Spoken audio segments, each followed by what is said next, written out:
Hello दोस्तों, आज हम लोग बात करने जा रहे हैं। ये आपका जो मेंस क्वेश्चन है, मेंस में जीएस पेपर वन का करंट अफेयर्स और साथ साथ आपका जीएस पेपर टू का जो है आपका इकोनॉमिक्स एंड ज्योग्राफी सेक्शन, ये दोनों के लिए इंपॉर्टेंट क्वेश्चन है।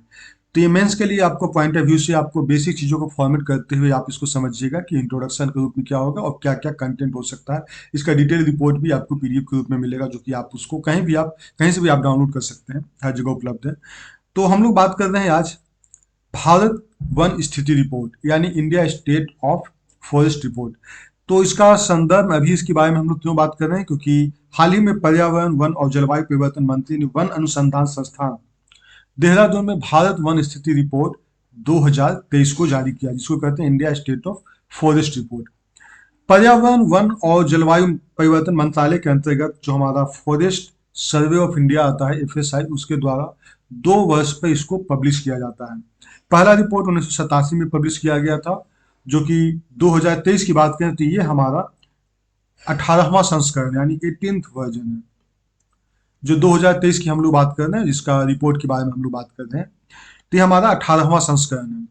इस रिपोर्ट में वन आवरण, वृक्ष आवरण, मैंग्रोव आवरण और इसका बढ़ता हुआ स्टॉक, भारत के जंगल में कार्बन स्टॉक, वनाग्नि जिसको कहते हैं फॉरेस्ट फायर की घटनाएं, और जो फॉरेस्ट्री होता है, जो हमको कृषि वानिकी होता है, इन सब चीज़ों के बारे में जानकारी मिलती है।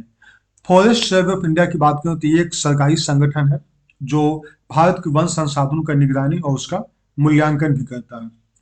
इसके अधिकार की बात करें तो फॉरेस्ट सर्वे ऑफ इंडिया का जो अधिकार है वो मुख्य रूप से, इसका जो मुख्य भूमिका है, देश के वन संसाधन का नियमित रूप से संरक्षण करना और मूल्यांकन करना।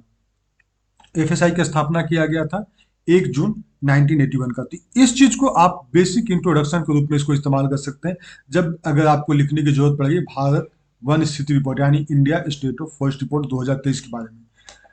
अब हम लोग आगे की बात करते हैं, वो है फॉरेस्ट कवर एरिया, वन आवरण, इसको हम लोग कहते हैं फॉरेस्ट कवर। अब यहाँ पे बात आती है कि फॉरेस्ट वन आवरण को हम लोग कैसे डिफाइन करेंगे। तो देखिए, इसको लेकर जो डिफिनीशन दिया गया है वो है क्योटो प्रोटोकॉल 1997 में आया था, उसके हिसाब से वन को, फॉरेस्ट को डिफाइन किया गया। उसका एक पैरामीटर दिया गया है, उस पैरामीटर के हिसाब से अगर फॉलो करते हैं तो उसको वन के श्रेणी में दिया जाता है। लेकिन उसमें कुछ ऑप्शन दिया है कि सभी देश अपने अपने हिसाब से फॉरेस्ट कवर एरिया को आकलन कर सकते हैं।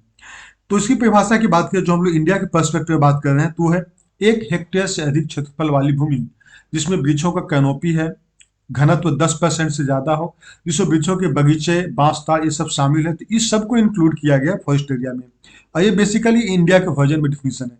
क्योटो प्रोटोकॉल क्या कहता है उसके हिसाब से अगर देखें तो क्राउन कवर परसेंटेज की बात करें तो उसमें बोलता है कि 10% से 30% एरिया जो है वो फॉरेस्ट से कवर होना चाहिए, पेड़ पौधों से, यानी वृक्षों की कैनोपी उससे कवर होना चाहिए, तब हम लोग उसको फॉरेस्ट की एक श्रेणी में डालेंगे।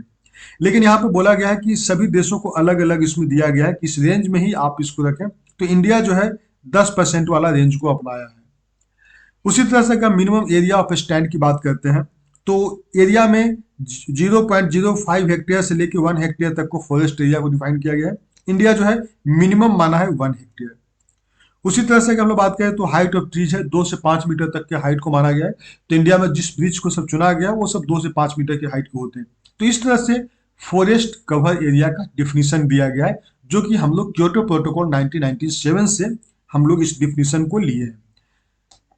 अब हम लोग बात करते हैं क्लासिफिकेशन ऑफ फॉरेस्ट, यानी वनों का वर्गीकरण। वनों का वर्गीकरण हम लोग कैसे कैटेगराइज करते हैं, पहले बहुत घना जंगल, फिर मध्यम रूप से घना जंगल, फिर हम लोग खुला जंगल, और फिर हम लोग स्क्रब्स यानी जिसको हम कहते हैं झाड़ियाँ। इसको डिफाइन करने के लिए क्या किया गया है कि बहुत घना जंगल हम लोग उसको कहेंगे जहाँ पे कैनोपी का, जहाँ पे जो पेड़ पौधे का जो कैनोपी उसका घनत्व 70% से ज्यादा हो, ठीक है, उसको हम लोग वेरी डेंस फॉरेस्ट की श्रेणी में डालेंगे। दूसरा है मीडियम यानी मॉडरेट डेंस फॉरेस्ट, उसको हम लोग कहेंगे जब 40 से 70% के बीच में आएगा तो उसको हम लोग कहेंगे कि ये मीडियम है। मीडियम यानी मध्यम रूप से घना जंगल।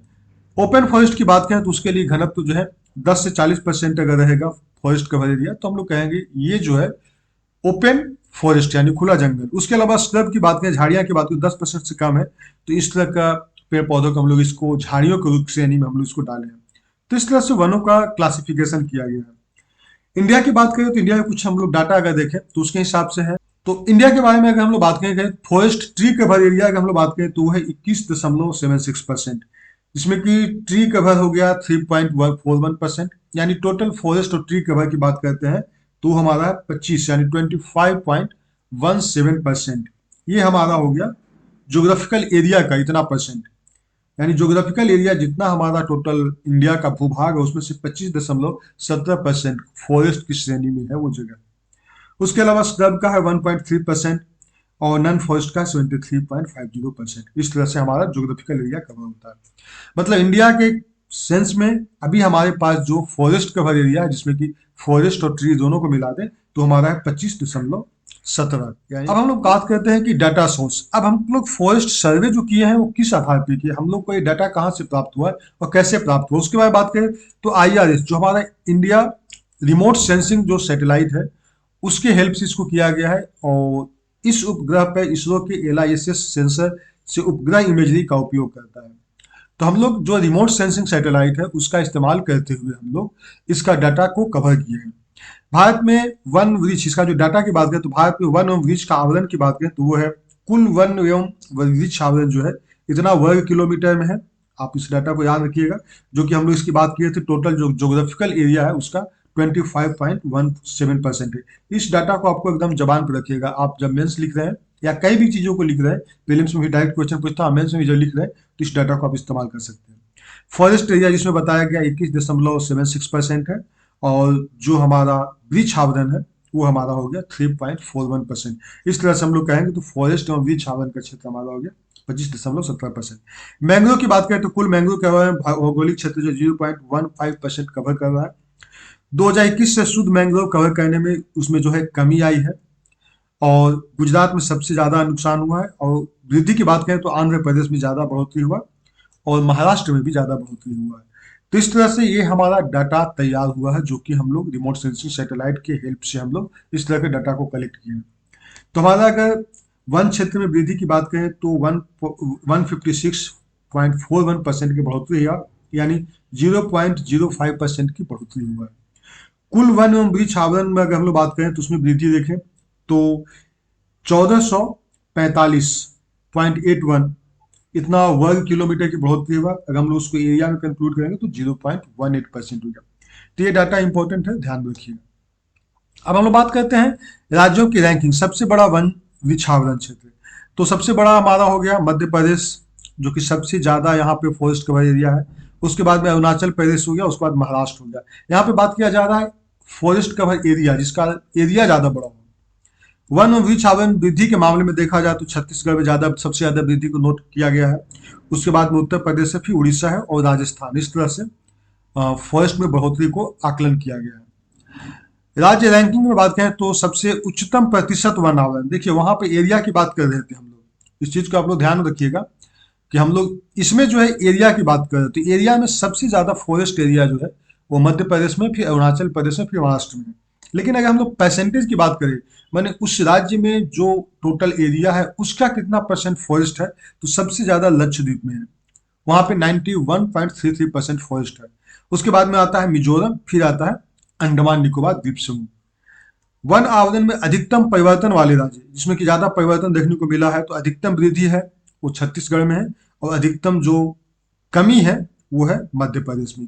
तो इस तरह से फॉरेस्ट एरिया को डिफाइन किया गया है, उसके डाटा को पब्लिश किया गया है। तो ये सारे जो है फॉरेस्ट से रिलेटेड आपको जो डाटा मिला है ये आपको प्रीलिम्स और मेंस दोनों के लिए काम आएगा। स्पेशली मेंस में जैसे मैंने बताया पहले कि GS1 और GS2 दोनों में आपको हेल्प करेगा। आप इसके बारे में और भी डिटेल में जानने के लिए या फिर जो अगर मेंस की तैयारी करें तो उसके लिए एक टेलीग्राम चैनल है जो कि इसका लिंक आपको जो है वेबसाइट डिस्क्रिप्शन में आपको मिल जाएगा। आप वहां से इसको देख सकते हैं।